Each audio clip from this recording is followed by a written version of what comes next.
So you should have just finished watching that video that features the thinking and research and theory of Carol Dweck. I'm going to pull out some key points in the form of questions. I like the idea of generating questions for you to think about and keep in mind as you read the next article, which is very much a Carol Dweck piece, and some themes that we have already touched on and opened up will continue to be developed, elaborated on, and extended in the little article.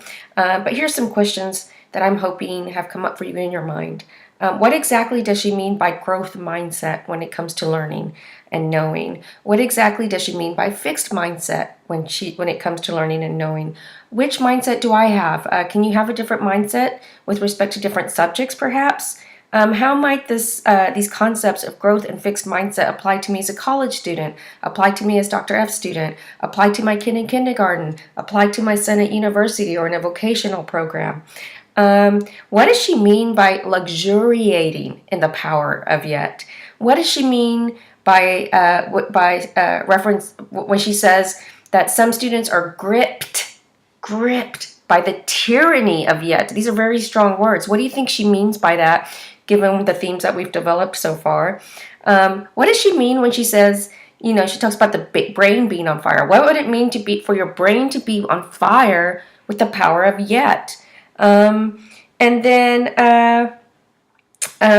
just a couple other things is, so how exactly, she talks about challenge, that challenge is important to developing intelligence and becoming smarter. So exactly what does it mean to be challenged? Does that mean that, we're presented with new information and ways of doing things that we don't quite know how to do, but we're at the cusp of being able to do that? Vygotsky, a Russian psychologist, talked about the zone of proximal development.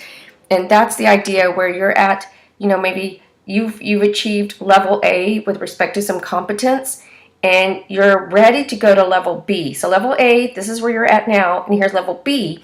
But to get to level B, there's going to be this transition, and this transition is going to involve challenge. You may experience failure, difficulty, frustration.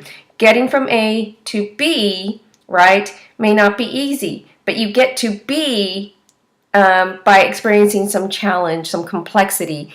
She tied that to the physiology of the brain, that, when you experience challenging situations, challenging learning, you actually build more neural connections, and this is what makes you smarter. So this is going to be something that you actually read about in the next article, so I think I'll leave you with that.